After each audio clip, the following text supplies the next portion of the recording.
Steel road of original length 200 mm, original length कितनी है इसकी 200 mm, फाइनल लेंथ जो है वो है 200.2। तो जब बाद में देखा गया वो देखा गया लेंथ बढ़ के हो गई 200.2 mm after application of axial tensile load of 20 kilo Newton. Load कितना है 20 किलो न्यूटन का। What will be the strain, strain कितनी होगी। चलिए 30 सेकंड बहुत है आपके लिए इसके लिए। 17 का ए क्यों नहीं होगा, 17 का ए क्यों नहीं होगा, 17 का A. The forces acting on body are equal. अरे बेटा देखो मैं आपको बताता हूं, इक्वल होना आप जैसे कह रहे हैं मेरा ये स्टूडेंट कह रहा है कि हमारे पास इस तरह से क्यों नहीं है। देखो बच्चे ये इस तरह से है, मैं कहता हूं कि हमारे पास कोई 3 फोर्सेस लग रही है, 3 फोर्स लग रही है, अलग अलग फोर्सेस मैं आपको लगा के दिखाता हूं तब आपको समझ आएगा। या ऐसे करो 3 भाई इकट्ठे हो जाओ, 3 भाई इकट्ठे होकर 3 फोर्सेस लगाओ, ये लो, और तीनों इक्वल लगाओ। बस ये 3 इक्वल फोर्सेस है, क्या ये इक्विलिब्रियम में है। चेयर किधर जाएगी, चेयर किधर जाएगी, चेयर जाएगी आगे खिसक के, इक्विलिब्रियम में होगी नहीं होगी। ये इक्वल फोर्सेस है, सिर्फ उसने इक्वल बोला है और कुछ तो बोला ही नहीं, ठीक है, इक्वल बोला है और कुछ तो बोला ही नहीं, तो इसलिए बेटा 17 का ए नहीं हो सकता आंसर, 17 का ए आंसर नहीं हो सकता। बेटा जब तक आप खुद चेयर खींचते नहीं हो, आप खुद लड़ाइयां नहीं करते हो कि भाई साहब ये चेयर मैं खींच रहा हूं, इधर लेके जा रहा हूं इस चेयर को, ठीक है, और उसके बाद अपना दिमाग लगाओगे तब जाके मजा आएगा। बेटा रिजिड बॉडी को क्या समझते हो आप, कह रहा है लेकिन सर रिजिड बॉडी तो है, रिजिड बॉडी को क्या समझते हो, रिजिड बॉडी क्या होती है। रिजिड बॉडी वो होती है जिसको अगर फोर्स लगाएं अपनी शेप ना चेंज करे। रिजिड बॉडी वो होती है, जैसे हम मान लीजिए मेरे पास ये पेन है, अगर मैं इसको पेन को इधर धक्का मारता हूं इधर धक्का मारता हूं, तो ये रिजिड बॉडी है बस। अगर मैं फोर्स लगाता हूं ये फोर्स को ट्रांसमिट कर रही है, खुद अपनी शेप नहीं चेंज कर रही, उसको रिजिड बॉडी बोलते हैं। चेयर भी एक रिजिड बॉडी है, पेन भी एक रिजिड बॉडी है। अगर यहीं पे मैं अगर कहूं कि ये स्प्रिंग है, तो स्प्रिंग को हम रिजिड बॉडी नहीं बोल सकते। जब हम खींचेंगे तो ये खुद खींचा जाएगा, खुद खींचा जाएगा, अपनी ही शेप चेंज कर लेगा, तो वो रिजिड बॉडी नहीं होती। रिजिड बॉडी वो होती है जो अपनी शेप चेंज ना करे। अब तो समझ आ गया होगा।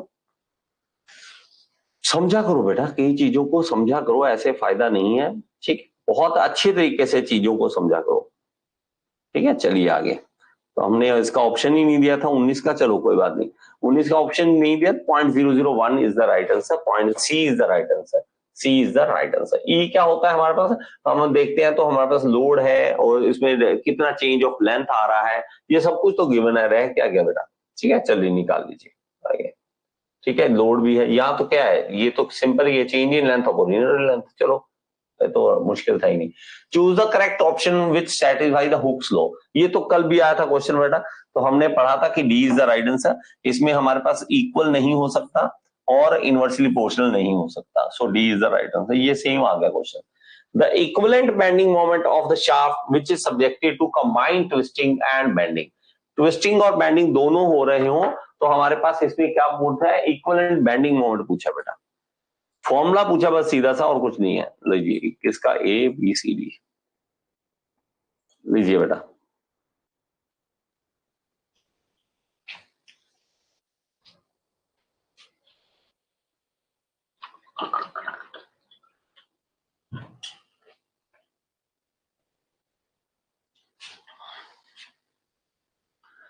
इक्विवेलेंट बेंडिंग मोमेंट, चलिए शाबाश, शुक्र है, सी इज द राइट आंसर बेटा, सी इज द राइट आंसर। ये तो मेमोरी में बिठाने वाले होते हैं, ये तो बहुत बार आते हैं, बहुत बार आते हैं, ठीक है। चलिए आगे, C is the right answer.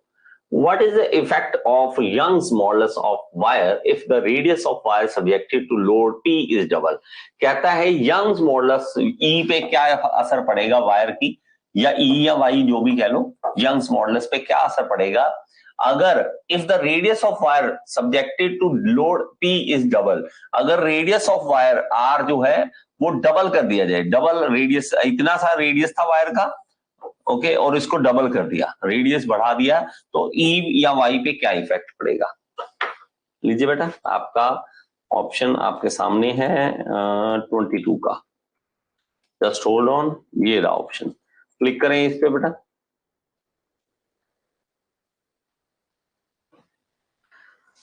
जल्दी से क्लिक करो, थोड़ा सा टाइम है आपके पास।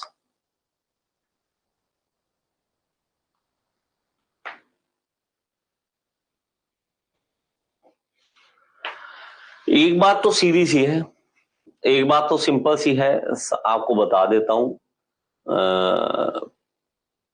आप जितने भी मौजूद हो, आप जितने भी ऑनलाइन हो, बहुत ही कम बच्चे हैं, आपको देख लो, बहुत कम बच्चे हैं जिनकी तैयारी है, बाकी की तैयारी नहीं है। देखो, एक होता है झूठ बोलना कि कोई बात नहीं सर, बेटा आप हमारे पास साथ रहो, आपका ये कर देंगे, हमारा कोर्स अगर ले लिया तो आप जेई बन जाओगे। नहीं मेरे बच्चे, ऐसे नहीं बनोगे। अगर ऐसा आंसर दोगे तो आप जेई नहीं बन सकते। आप में अगर किसी को है कि मैं सर जॉब छोड़ के घर बैठ के तैयारी कर रहा हूं और ऐसे गलत आंसर दे रहे हो, आप अपने आप को देखना पड़ेगा आपको। और अगर चाहे आप रिकॉर्डिंग वीडियो देख रहे हो और आपने इसका आंसर गलत दिया था, तो अभी अपने आप को समझाओ, या तो पढ़ो या चुपचाप जाके प्राइवेट लग जाओ।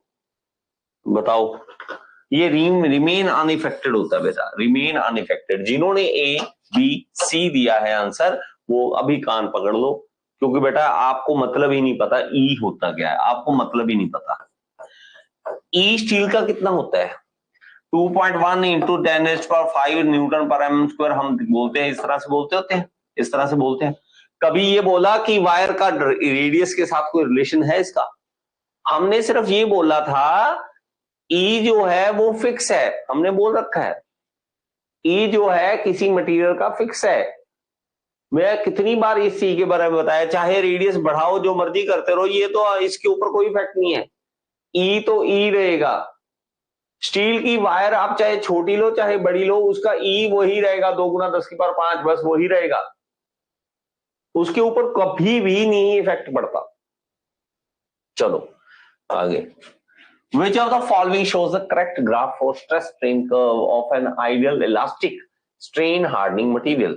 तो यहाँ पे हमारे पास, सॉरी, ये क्वेश्चन कंप्लीट नहीं है मेरे बच्चा, एक्चुअली सी और डी का ऑप्शन यहाँ पे मिस है, रहने दो इसको, आगे चलो। ये सी और डी ऑप्शन यहाँ पे नहीं है, sorry. What is equivalent torque and bending moment? Equivalent torque T E पूछा है और बेंडिंग मोमेंट पूछा है, टीई और M. In a member subjected to torque of magnitude, अकेला टॉर्क दे रखा है 400 newton meter, and bending moment हमारे पास दे रखा है इक्विवेलेंट ही पूछे ना, what is equivalent and bending moment.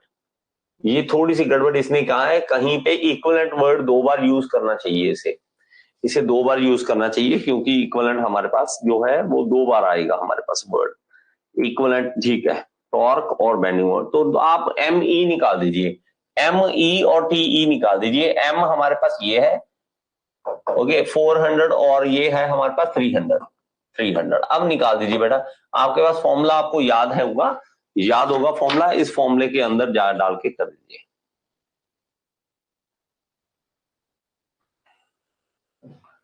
Camera man नहीं फोकस करते,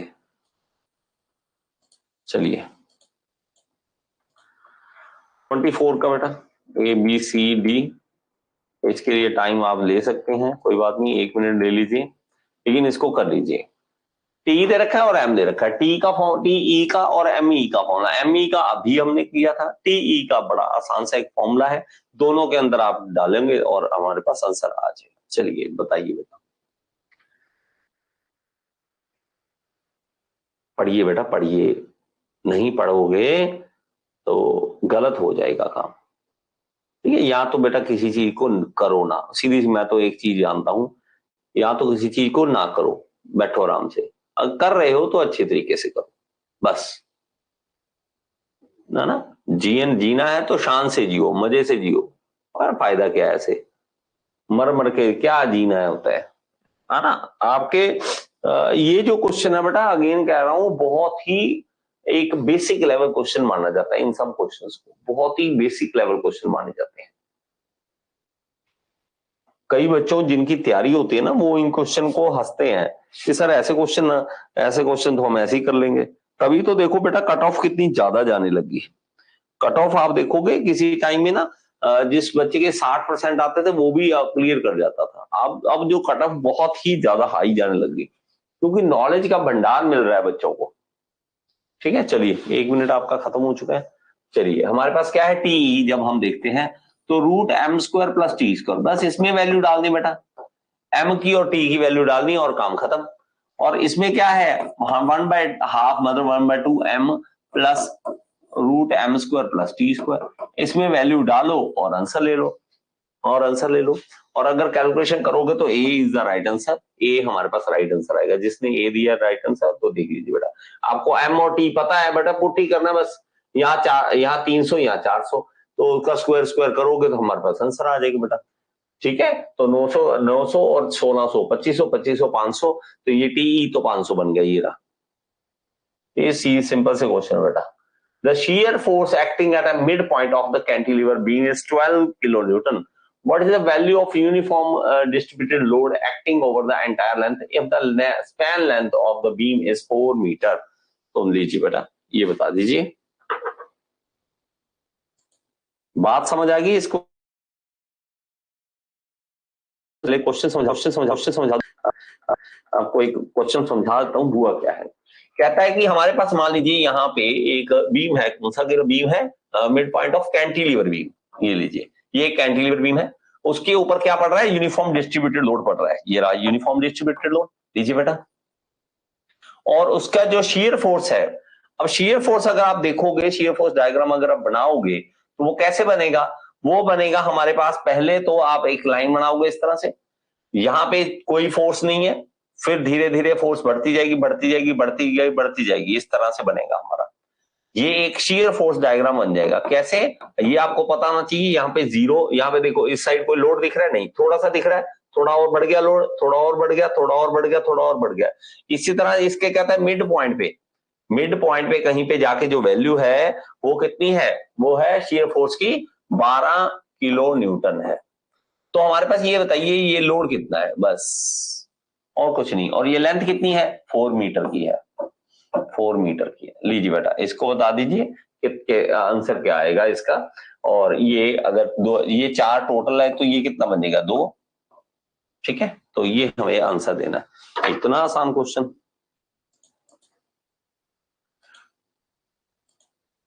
क्वेश्चन समझ आ गया ना आपको? क्वेश्चन समझ आ गया आपको, क्या मतलब क्या है इस क्वेश्चन का, कि वो W पूछ रहा है। ये ऊपर ये लिखते होते हैं ना बेटा, ये कितने न्यूटन पर मीटर है, ये हम लिखते हैं ना, इतने न्यूटन पर मीटर का लोड पड़ रहा है। तो हमारा हाफ में बताइए कि 12 अगर शीयर फोर्स पड़ रहा है तो हमारे पास W कितना होगा।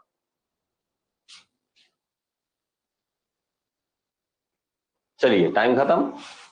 चलिए देखिए, इतना आसान क्वेश्चन ये है कि हमारे पास मान लो आपको ऐसे पूछा जाए कि भाई साहब यहाँ पे बताओ शीयर फोर्स कितना है, तो आपको क्या करना है, इसको छुपाना है। इसको छुपाकर हमें जितना लोड है उसको 2 से मल्टीप्लाई करना है। 2 को किसके साथ मल्टीप्लाई करेगी, 12 आ जाए, 6, बस 6 हो गया ना।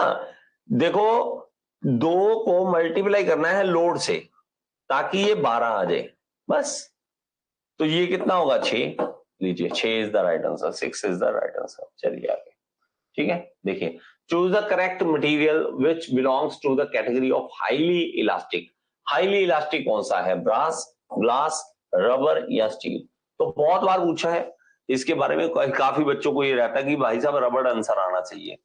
ठीक है, मोमेंट पूछ रहा है, क्या पूछ रहा है बेटा, 1 मिनट।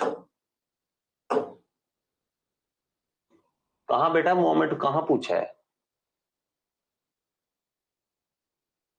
नहीं बेटा, व्हाट इज, देखो शियर फोर्स दिया हुआ है और पूछ रहा है क्या, यूनिफॉर्मली डिस्ट्रीब्यूटेड लोड पूछा है।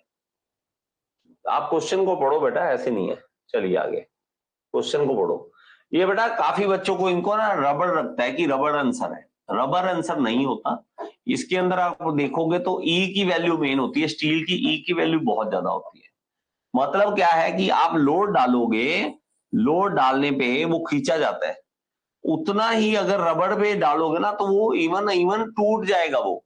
अगर मैं कहूंगा कि स्टील के ऊपर आप 1000 न्यूटन का फोर्स लगाओ, ये हल्का सा अगर खिंच भी जाएगा, ये 1000 न्यूटन में पता लगे टूट ही गया, तो ये बहुत ज्यादा खिंच जाता है, स्टील खींचा जाता है।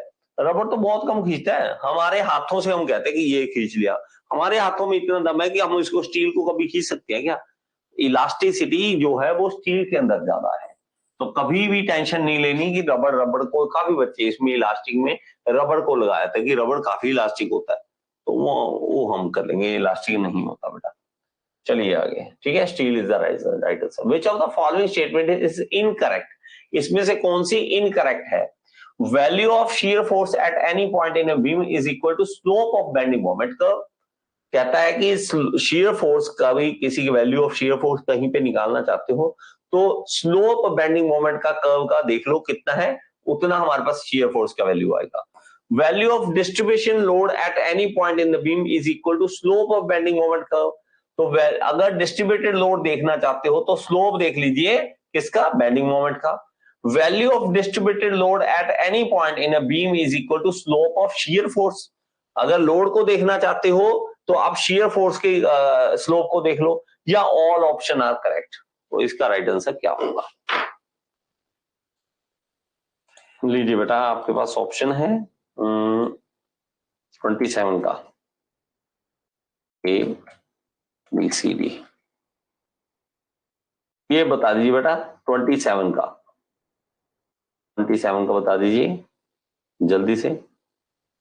और ये पूछा क्या? इनकरेक्ट, ये ध्यान रखना, ये क्या पूछा है? इनकरेक्ट पूछा है, ना कि करेक्ट पूछा है, तो ये जरूर ध्यान रखें इसका। 9 8 6 5 4 3 2 1। Okay great. तो आपको जान के खुशी होगी, आपका ये गलत है जो आप कह रहे हो। एक तो यार ये थोड़ा सा एक चीज गलत है इसमें अंदर, इसके अंदर गलत क्या है वो बताता हूं। यहाँ पे ऑल ऑप्शन आर करेक्ट, ये नहीं आना चाहिए, डी वाला तो आना ही नहीं चाहिए, क्योंकि ये भी इनकरेक्ट हो जाएगी, ये डी भी इनकरेक्ट हो जाएगा, क्योंकि इसमें से एक इनकरेक्ट है ऑलरेडी। तो ये डी तो गलत है, इसने गलत दे दिया, डी आना ही नहीं चाहिए ऑप्शन, आप डी को भूल जाओ, डी है हमारे पास। इसका राइट आंसर क्या है? वो है बी। होता क्या है ये सुनो, अगर आप किसी का, मान लीजिए आप लोड निकालना चाहते हो, तो आप क्या करो, शीयर फोर्स का आप जब शीयर फोर्स निकालते हो ना बेटा, तो शीयर फोर्स का स्लोप देख लो। जब शीयर फोर्स का स्लोप देखोगे तो हमारे पास क्या आ जाएगा? हमारे पास लोड आ जाएगा। जब आप शीयर फोर्स का देखोगे, एक्स के साथ हम देखते हैं, तो लोड आ जाता है कि लोड कितना है, लोड कितना है। और अगर मोमेंट आप देखोगे बेंडिंग मोमेंट का देखोगे, तो हमारे पास वो शीयर फोर्स निकल जाएगा, शीयर फोर्स निकल जाएगा। तो उल्टा चलता है बेटा, बेंडिंग मोमेंट नीचे आता है ना बेटा, बेंडिंग मोमेंट, इसका अगर लोगे स्लोप तो शीयर फोर्स आ जाएगा, शीयर फोर्स का स्लोप लोगे तो लोड आ जाएगा। तो ये क्या कर रहा है, देखो ये इसमें देखोगे, वैल्यू ऑफ शीयर फोर्स अगर निकालना चाहते हो, स्लोप ऑफ बेंडिंग मोमेंट देख लो, देखो स्लोप ऑफ बेंडिंग मोमेंट देखना चाहते हो, शीयर फोर्स निकल जाएगा। यहां पे देखो वैल्यू ऑफ डिस्ट्रीब्यूटेड लोड निकालना चाहते हो, तो वो क्या होगा, लोड को निकालना चाहते हो तो वो हमारे पास क्या निकल जाएगा, शीयर फोर्स का हमारे पास, जब हम देखते हैं उसका स्लोप। और इसमें अगर देखोगे ये कह रहा है कि लोड अगर देखना चाहते हो तो बेंडिंग मोमेंट का कर्व नहीं, लोड को देखना चाहते हो तो बेंडिंग मोमेंट नहीं, शीयर फोर्स को देखना होता है। So B is the right answer, B incorrect है, बी क्या है, इनकरेक्ट है। तो बात समझ आ गई बेटा, बात समझ आ गई कि नहीं? ऑप्शन डी तो देना ही नहीं है, हाँ बेटा डी तो ऐसे ही गलत दे रखा है, हो जाता है कई बार बेटा गलतियां। आप देखोगे सीरियसली आप हैरान हो जाओगे, जो पेपर बनाते हैं उनसे बहुत सारी ऐसी गलतियां होती है, हंसी निकलती है कि भाई तू ऐसी गलती कर कैसे सकता है। पूरे इंडिया लेवल का आप पेपर बनाते हो और गलती ऐसी, मतलब क्या यार ये तू कैसे डाल सकता है, कई बार तो हंसी निकलती है। चलो छोड़ो, ठीक है। Which of the following condition is incorrect for the shaft connected in series? इसमें से इनकरेक्ट बताइए, जब शाफ्ट सीरीज में लगी हो, theta is equal to theta 1 plus theta 2, T1 T2 is equal to T, T1 is equal to T, या T is equal to T1 plus T2 and theta 1 is equal to theta 2। ये लीजिए बेटा, आपके पास option है, इसके ऊपर click करिए। ए और सी करेक्ट है बेटा, यस बेटा अनिंदय, वही कि ए और सी तो करेक्ट है, लेकिन वो इनकरेक्ट पूछ रहा है, तो हमें बी आंसर देना था। इसका बता दीजिए 28 का, 28 का बता दीजिए।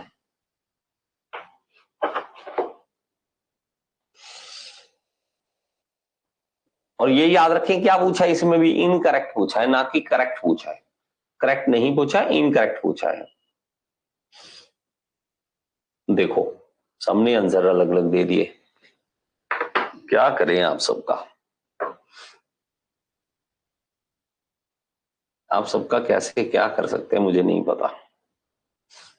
चलो जब हम सीरीज में लगाते हैं बेटा, तो हमारे पास सीरीज में कोई शाफ्ट लगती है, ठीक है, इस तरह से शाफ्ट है, सीरीज में है, इस तरह से है, आप इसको घुमा रहे हो, तो हमारे पास मेरे बच्चा क्या होता है कि जितना हम देखते हैं कि टी जो है T1 प्लस T2 नहीं होता बेटा, ये इनकरेक्ट है, ये करेक्ट है, ये करेक्ट है। θ1 और θ2 इक्वल होते हैं, ना कि हमारे पास प्लस में होते हैं, ठीक है, मतलब हमारे पास सॉरी प्लस में होते हैं, ना कि इक्वल में होते हैं, तो हमारे पास D is the right answer. ये इनकरेक्ट पूछा सर, इनकरेक्ट पूछा है, तो हमें ये आंसर देना है। θ1 और θ2 इक्वल नहीं होते, वो θ1 और θ2 दोनों जोड़कर हमारे पास आंसर आता है, और इसलिए हमारे पास टी टॉर्क भी बराबर रहता है। तो हमारे पास ये इनकरेक्ट पूछा, तो इनकरेक्ट हमारा डी आंसर होगा। डी किसी ने दिया, शाबाश, डी जिन्होंने आंसर दिया शाबाश।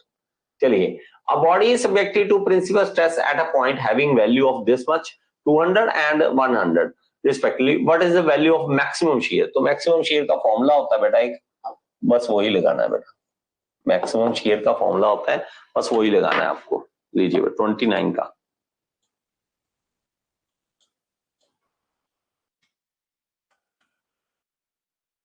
इसके ऊपर क्लिक कीजिए, 29 का। इतना आसान सा फॉर्मूला है,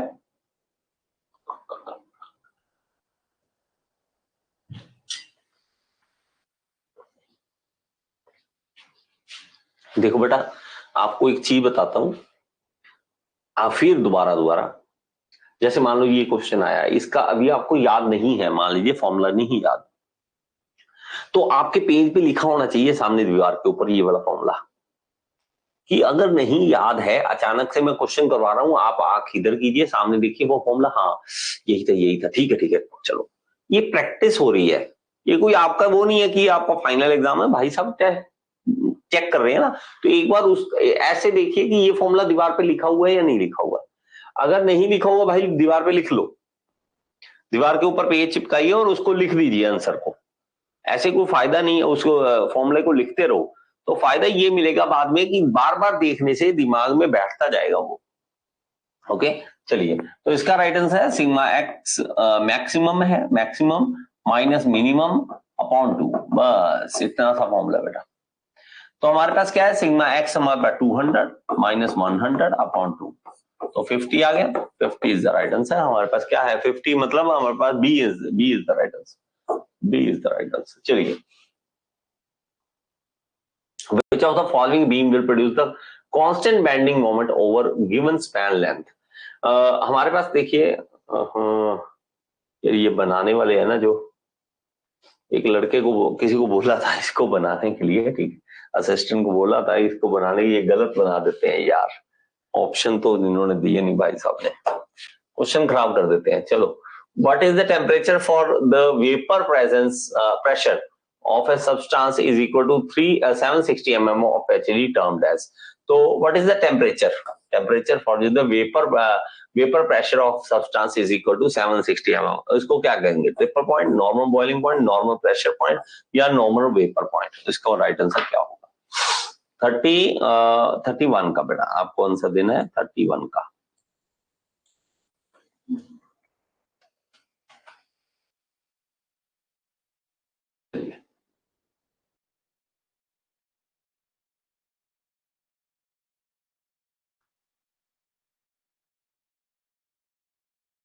जल्दी से बताया करिए बेटा।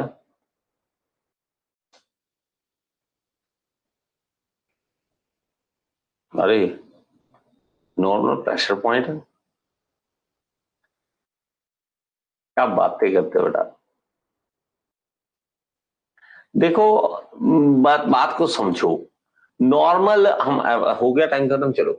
देखो इसका राइट आंसर क्या है पहले सुनो। नॉर्मल बॉइलिंग पॉइंट बोलते हैं इसे। इसे क्या कहते हैं? Normal boiling point.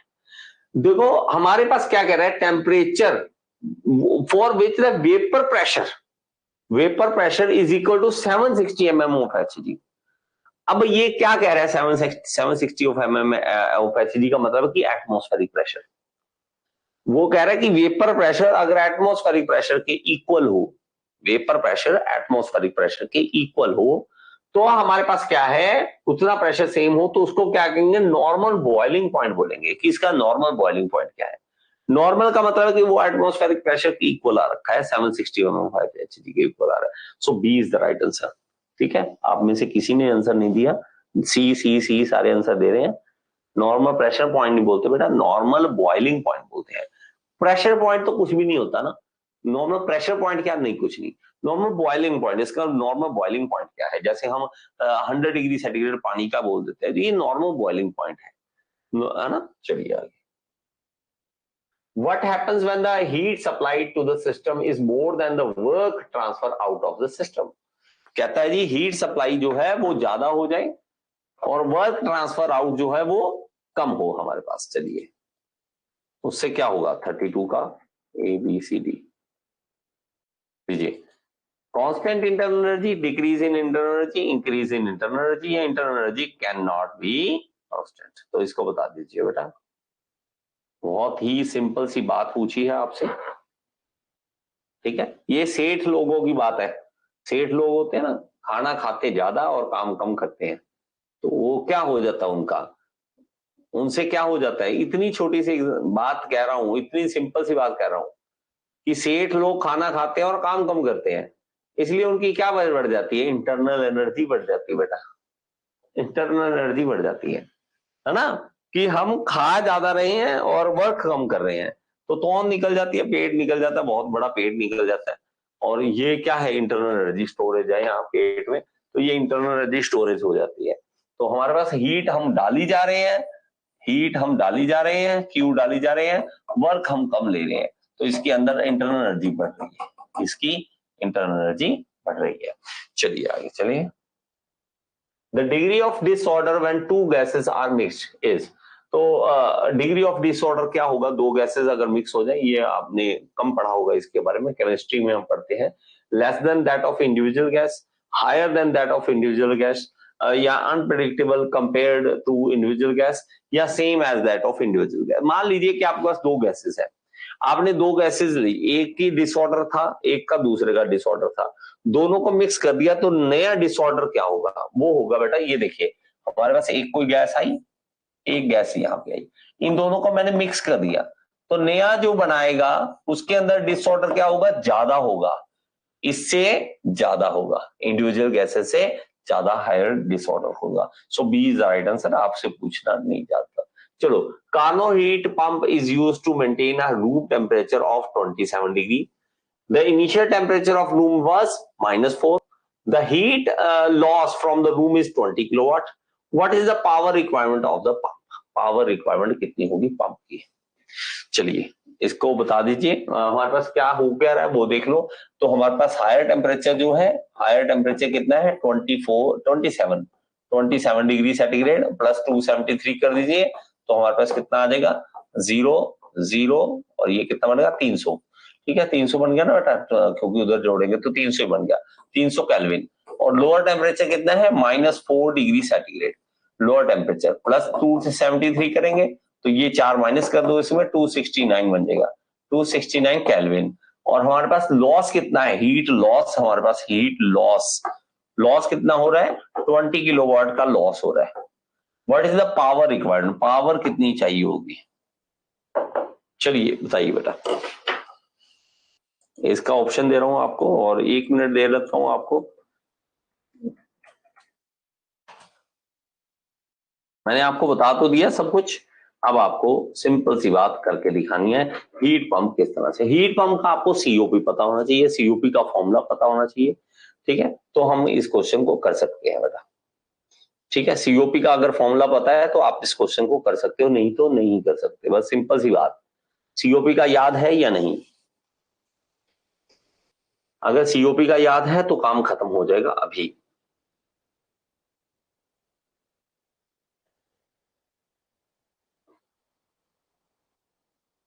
चलिए जल्दी से। नहीं नहीं कर सकते क्या? करवाऊं?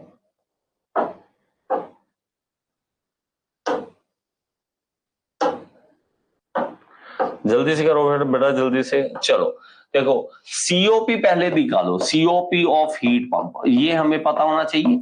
ये क्या होता है? Desired effect. डिजायर्ड इफेक्ट हमारा है क्या, मतलब हम चाहते क्या है? डिजायर, वो चाहते हैं हायर टेम्परेचर, और हमारे पास वर्क डन क्या होता है? Higher minus lower. तो हमारे पास हायर कितना है? 300, और हायर माइनस लोअर 300 माइनस 269। तो ये हमारे पास बन जाएगा 300 डिवाइडेड बाय ये 31 होगा, 31। तो ये ऑलमोस्ट 30 का, अगर 30 करते तो हमारा 310 आ जाता, तो ऑलमोस्ट आ जाएगा ये 9.67 के पास, 9.67 के पास आ जाएगा। ये सीओपी आ गया बेटा। अब ये सीओपी आ गया। सीओपी का फॉर्मूला एक और भी होता है, हीट अपॉन वर्क डन।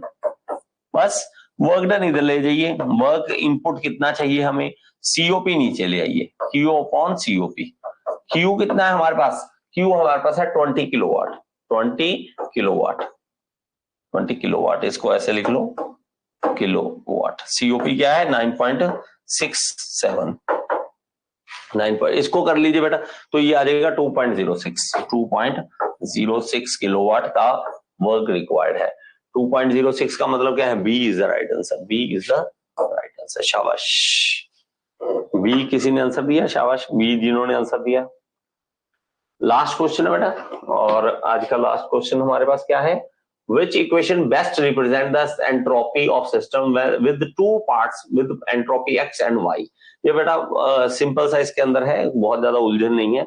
अगर दो पार्ट हो x और y, एक एंट्रोपी हमारे पास x है, एक एंट्रोपी y है, तो टोटल क्या होगी? दोनों का एडअप कर दो बस। x क्या होगा? दोनों को एडअप कर दो, x और y को एडअप कर दो। ये आपने सुना नहीं होगा तो मैं आपको बता रहा हूं इसके बारे में।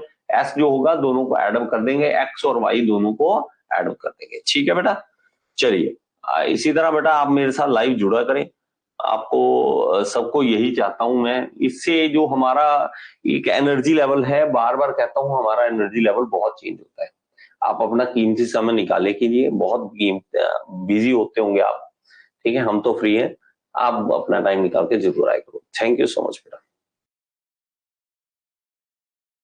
आई होप कि आपको ये वीडियो पसंद आया होगा। अगर आपको पसंद आए तो एक बार लाइक का बटन दबा दें यार, और कमेंट बॉक्स में जरूर बताएं कि आपको समझ आया या नहीं आया। और अगर आप एसएससी जेईई की तैयारी करना चाहते हैं तो यहाँ पे ऐप का लिंक दे रहा हूं, ऐप जरूर डाउनलोड करें।